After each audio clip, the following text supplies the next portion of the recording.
আসসালামু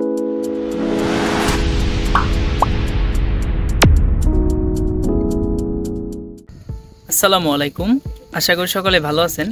এখন আমি আছি তুর্কি সাইপ্রাসে রিসেন্টলি 2025 সালে যারা আসতে চাইতেছেন বা অনেকে পাসপোর্ট জমা দিয়ে রাখছেন, তারা হয়তো বা আমার ফেসবুক পেজে বা আপনার ফেসবুক আইডিতে অনেকে মেসেজ করে থাকেন।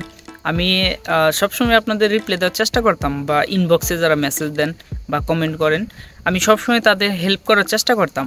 কিন্তু বর্তমানে যে প্রবলেমটা হয়েছে, এটা হইতেছে আপনারা আমাকে ভিসা বা বাসবুর পেপারটা দিয়ে বলতেছেন যে আমাকে এটা একটু চেক করে দেন। তো আমি চেক করে দেওয়ার পরে দেখলাম এটা ফেক, বা এটা আপনার এখনও আবেদন করে নাই। তো আপনার নামে ফেক একটা পেপার এরা নামটাম বসায়া, আপনার ছবি বসায় এরা আপনাকে দিতেছে আর বলতেছে হ্যাঁ তোমাকে আবেদন করছি আর তোমার পেপার। এইভাবে আমি আপনাদের বলে দিই যে এটা ফেক পেপার। চেক করার পরে এটা কি করেন, আপনারা সরাসরি দালালকে বলে দেন যে হ্যাঁ এটা ফেক পেপার। আর তখন দালাল হয়তো জিজ্ঞেস করে না এটা রিয়েল পেপার, বা তুমি কিভাবে জানলা ফেক। তখন আপনারা আমার কথা বলে দেন যে ওই ভাইটা আমাকে চেক করে দিছে। তো সবাই আমাকে কম বেশি চিনে, আমি যে শহরটাতে আছি। তো ল্যাবকুশা আমি যেখানে থাকি সবাই মনে করেন যে আশেপাশে অসংখ্য দালাল আছে যারা ভিসার বিজনেস করে, ভিসার ব্যবসা করে। তো অনেক ভাই ইতিমধ্যে আমি দেখছি যারা আমার সাবস্ক্রাইবার বা আমার মেসেঞ্জারে নক করেন, তাদের ছবি তো অবশ্যই থাকে ছোটো করে। তো তাদের পাসপোর্টগুলাও আমি দালালের কাছে দেখছি অনেকের, যে তাদের পাসপোর্টগুলো জমা দেওয়া আছে। এখন এই ক্ষেত্রে আপনারা যখন বলেন দালালকে যে এটা ফেক পেপার, আমার নাম সহ বলে দেন, তখন কিছু দালাল আমাকে বলছে যে ভাই তুমি এরকম কাজ করো না, তো আমাদের প্রবলেম হয়। হয়তোবা আমি তারপর যদি আপনাদের এরকম হেল্প করতে থাকি বা আপনাদের বলতে থাকি, আপনারা অবশ্যই দালালকে বলে দেবেন। বা দালালগুলো আমাকে এমন সময় আছে এরা ট্রেড টাইপের কথাবার্তা বলে থাকে। তো তাই চিন্তা ভাবনা করলাম যে আজকে থেকে আমি এরকমভাবে ইনবক্সে কারোর সাথে কথা বলবো না। আপনাদের কোনো হেল্পের দরকার হলে বা কোনো কিছু ইনফরমেশন জানার থাকলে অবশ্যই আপনার ভিডিওর নিচে কমেন্ট করবেন, আমি কমেন্টে রিপ্লাই দিব। মেসেজ করছেন ইনবক্সে, তো আমি এদের আর কি রিপ্লাই দিতেছি না। আমি চাইতেছি না যে আপনাদের উপকার করতে আমার ক্ষতি হোক, বা আপনারা অবশ্যই চাইবেন না যে আপনাদের উপকার করতে গিয়ে আমার একটা ক্ষতি হোক। আপনাদের ইনফরমেশন দিলে আপনারা দালালকে ডাইরেক্ট বলে দেন যে আমার বিষয়টা এরকম হইতেছে, আমার ফেক পেপার দিছেন, আর নাম সহ বলে দেন যে আমাকে ওই ভাইটা চেক করে দিছে যে এটা ফেক পেপার। ইতিমধ্যে আমি অনেকের পেপারগুলো দেখছি, এগুলো ফেক, একদম 90% ফেক পেপার। আর বর্তমানে ভিসা একদম বন্ধ। অনেকের বলতেছে যে তোমারটা আবেদন করে রাখছি। ভাই আবেদন কিচ্ছু না। যদি আবেদন করে, আজকে আবেদন করলে কালকে আপনাকে পেপারটা দিয়ে দিবে। আর বাসবুর পেপার বের হলে আপনার ভিসা হবে, না হলে নাই। আর ওয়েট করতে থাকেন, কতদিন পর ভিসাটা ওপেন হয় আল্লাহ পাক ভালো জানে। আর আমি চাইতেছি না যে আপনাদের উপকার করতে আমি বিপদে পড়ি। আমাকে ইনবক্সে মেসেজ দিয়ে থাকেন ভাই আমাকে একটা ভিসা দেন, বা আমাকে একটা এজেন্সির নাম বলেন যে এজেন্সি থেকে আপনি গেছেন, বা আপনি ভালো একটা এজেন্সি সাজেস্ট করেন। আমি প্রথম কথা হইতেছে সাইপ্রাসের সব থেকে 70-80% দালাল আপনার বাটপার। আমিও কিছু দালালের বাটপাড়ির শিকার হয়েছিলাম। তো এটা নিয়ে পরবর্তীতে আপনাদের সাথে আলোচনা করব। আমি ভাই কোনো এজেন্সি সাজেস্ট করি না, বা আমি কোনো দালালকেও সাপোর্ট করি না। সাইপ্রাসে আইতে হলে আপনার পরিচিত যদি কোনো লোক থাকে তাহলে তার সাথে যোগাযোগ করে আসতে পারেন। আমি ভাই এর জন্যই সব থেকে বেশি ইনবক্সে বিরক্ত হয়ে যাই। অনেক মানুষ আমাকে মেসেজ করে, তার মধ্যে বেশিরভাগই ভাই আমাকে ভিসা দেন, ভাই আমাকে একটা এজেন্সি সাজেস্ট করেন, সাপোর্ট করেন। বা এগুলার জন্য আমি আসলে ইনবক্স থেকে সরে যেতে চাইতেছি। বেশিরভাগ আপনারা দেখেন কোনো ইউটিউবে কন্টেন্ট ক্রিয়েটর বা ভিডিও আপলোড করে, ফেসবুকে ভিডিও আপলোড করে, আপনার যে কোনো মানুষের আপনার ইনবক্সে আপনি মেসেজ দিতে পারবেন না, দিলেও আপনার রিপ্লাই পাবেন না। এটা আমি 70-80% শিওর। আপনি ডাইরেক্ট সরাসরি কারোর সাথে কথা বলতে পারবেন না। আমি একমাত্র ব্যক্তি যে আপনাদের নিঃস্বার্থে আপনাদের আমি হেল্প করার চেষ্টা করতাম। তো আপনারা এই অপশনটাও রাখলেন না, এজন্য আমি ডিফারেন্ট একটা চিন্তা ভাবনা বের করছি। এটা হচ্ছে যে আপনাদের কমেন্ট যেগুলো আর কি আপনার বাছাইকৃত, যেগুলোর উত্তর দেওয়া প্রয়োজন, যেগুলো ভালো মানের কমেন্ট করেন, যেমন এই যে ভাইটা করছে, এরকমভাবে যারা ভালো কমেন্ট করেন তাদের অবশ্যই আমি রিপ্লাই দেব। যেমন এই ইমন ভাই গুরুত্বপূর্ণ একটা কমেন্ট করছে। সে বলতেছে 1 মাস আগে আবেদন করছি, এমনকি আবেদন পেপারটা আমি হাতে পেয়েছি। এখন আমার কি ওয়ার্ক পারমিট পেপার বের হবে, বা আমি কি সাইপ্রাসে আসতে পারবো? হ্যাঁ ভাই, অবশ্যই ইনশাল্লাহ আপনি আসতে পারবেন। আর আপনার পেপারটা যেহেতু হাতে পেয়ে গেছেন, যেমন জুলাই মাসের 28 তারিখের আগে যদি আপনার ওয়ার্ক পারমিটের জন্য যে আবেদনটা করা হয়েছে, এই আবেদনটা যদি শ্রম মন্ত্রণালয় আপনার অনুমোদন দিয়ে থাকে, অ্যাকসেপ্ট করে থাকে, তাহলে অবশ্যই আপনার ইনশাল্লাহ আপনার ভিসাটা বের হবে, আপনি আসতে পারবেন। এতে ভিসা বন্ধ হয়ে আছে, তারপর আপনি আসতে পারবেন।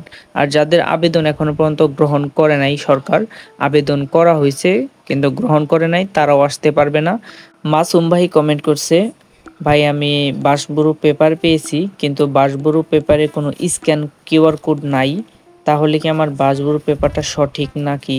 এই বিষয়ে যদি একটু বলতেন খুব উপকার হইতো। মোট কথা হইতেছে ভাই, আপনার যে দালালকে ধরছেন ওই দালালকে একটু জিজ্ঞাসা করবেন। আমি যতটুকু জানি আপনার বাসবুরু পেপারটা ফেক, এটা আপনার রিয়াল না। রিয়াল হইলে এখানে একটা কিউআর কোড স্ক্যানার থাকে, এটা স্ক্যান করলে আপনি দেখতে পারতেন এটা আপনার না অন্য কারো, বা কতটুক পর্যন্ত আপনি ভিসা কার্যকর হয়েছে এটা দেখা যায়। যেহেতু আপনি কিউআর কোড স্ক্যানারটা নাই, এই ক্ষেত্রে আপনার হয়তো অন্য কারোরটা আপনাকে এডিট করে আপনার নামটা বসায় দিতে পারে। এটা আর কি ফেক 100%। সাইফুল ভাই কমেন্ট করছেন, সাইপ্রাসের রাজমিস্ত্রি হেল্পারের বেতন কত টাকা? বর্তমানে তুর্কি সাইপ্রাসের একটা শ্রমিকের সর্বনিম্ন বেতন হইতেছে 940 ইউরো। এই হিসাবে আপনার তুর্কি লিরা দেয়, যেমন লিরার মানটা এখন কমছে, এজন্য আপনার সরকারে আবার লিরার মানটা মানে আপনার বেতনটা বাড়াইছে। তো রিসেন্টলি আপনার 44,546 লিরা এটা সর্বনিম্ন বেতন।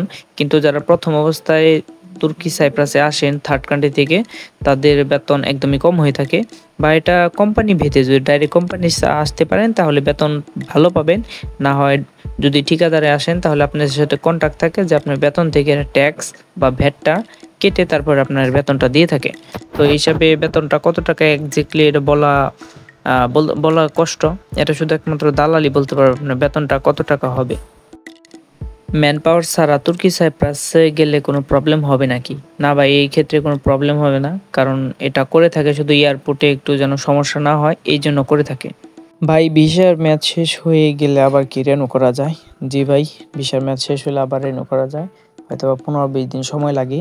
ভাই ক্ষেত্রে অনেক দালাল একটু লেটও করে থাকে। ভাই আমাকে বলছে 11,50,000 টাকা লাগবে ফ্রি ভিসা।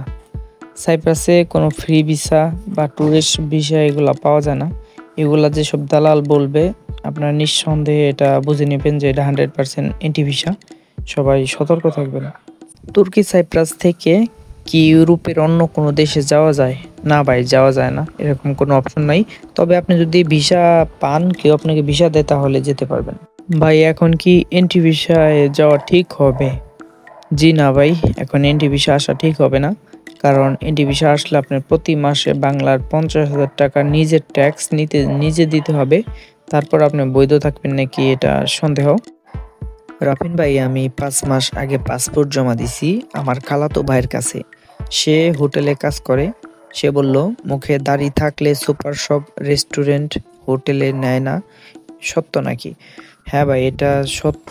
আপনার হোটেলে, সুপার শপে আপনার এরকম জায়গায় নেয় না। শুধু আপনার রেস্টুরেন্টে আর কি মুখে দাড়ি থাকলেও হয়তো কিচেনে বা ভিতরের সাইডে কাজ করতে পারবেন। মাজহারুল ভাই কমেন্ট করছে, আমি সব ভিডিও দেখি আপনার এবং আপনার ভিডিও রুলগুলো ফলো করি। অসংখ্য ধন্যবাদ ভাই সাপোর্ট করার জন্য। আর আপনার জন্য একটা উপদেশ থাকবে, যদি সাইপ্রাসে আসতে চান তাহলে যদি আপনার পরিচিত কোনো লোক না থাকে তাহলে ভুলেও সাইপ্রাসে আসবেন না। ধন্যবাদ। পলাশ ভাই বলছেন, আপনি একমাত্র ব্যক্তি যাকে মেসেজ দিলে পরে রিপ্লাই দেন। আপনার থেকে অনেক মূল্যবান কথা শুনছি। আল্লাহ আপনার কাজে বরকত দিক। আমিন। ভাই আমি দুঃখের সাথে বলতেছি যে আজকের পর থেকে হয়তো বা আপনারা মেসেজ দিলে রিপ্লাই পাইবেন না। তো এটার জন্য আমি আন্তরিকভাবে দুঃখিত। অবশ্যই আপনাদের কোনো কিছু জানা থাকলে মেসেজ না দিয়ে কমেন্ট বক্সে একটা কমেন্ট করবেন। রনি ভাই সবসময় ভিডিওতে একটা করে কমেন্ট করে, ভাই কেমন আছেন? আলহামদুলিল্লাহ ভাই, আমি অনেক ভালো আছি। তো আপনার কমেন্টটা আমার খুব ভালো লাগে, সত্যি আমি আপনার রিপ্লাই দিই প্রতি ভিডিওতে। তো আপনার হোয়াটসঅ্যাপ নাম্বারটা অবশ্যই, যদি ভিডিওটা দেখে থাকেন হোয়াটসঅ্যাপ নাম্বারটা দিবেন, আমি আপনাকে আমার হোয়াটসঅ্যাপ থেকে ইনশাল্লাহ আমি আপনাকে নক করব। ঠিক আছে ভাই।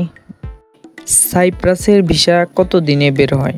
সাইপ্রাসের ভিসা অ্যাপ্লাই করার মোটামুটি 27 দিনের ভিতরে বের হয়ে যায়। তারপরেও কোনো টেকনিক্যালি প্রবলেম হলে সর্বোচ্চ 1 থেকে 1.5 মাস সময় লাগে আর কি। আমি একটা ক্লিনার কাজের ভিডিও আপলোড করছিলাম, ওই সময় ওই ভাইটা বলছিল আমার 15,000 লিরা বেতন। তখন এই ভাইটা কমেন্ট করছিল যে এত কম বেতন হওয়ার কথা না, সর্বনিম্ন 37 থেকে 39,000 লিরা বেতন হওয়ার কথা। আপনাদের হয়তো বোঝানো সম্ভব না, সাইপ্রাসে আপনি আসেন তারপরে অটোমেটিক বুঝে যাবেন যে যারা সর্বপ্রথম সাইপ্রাসে আসে তাদের বেতন আপনার বেতন থেকে ট্যাক্সের টাকা কাটে, এটা মালিকেরা কাটে 6 মাস পর্যন্ত কাটবে। যখন দেখবে যে আপনি থাকবেন তারপর থেকে আপনি বেতন বাড়িয়ে দিবে। কৃষি ভিসায় নাকি 35,000 লিরা দিবে 8 ঘন্টা ডিউটি, সত্য নাকি জানাবেন। আসলে ভাই সাইপ্রাসের কোনো কোম্পানি আপনার 8 ঘন্টা ডিউটি নাই, কৃষিকাজে 12 ঘন্টা ডিউটি, আপনার বেতন সর্বনিম্ন 15,000, সর্বোচ্চ আপনার 20,000 লিরা বেতন দেয়। কিছু কোম্পানি আছে যারা ছোট, তারা 30,000 লিরা বেতন দেয়, কিন্তু এই ক্ষেত্রে আপনার ওইসব জায়গায় আপনার লোক লাগে না। যেসব কৃষি কোম্পানি ভিসা দেয় তারা সবসময় 15-20,000 টাকার মধ্যে বেতন দেয়, আর ডিউটি হয় 12-14 ঘন্টা, এতে ভুল নাই।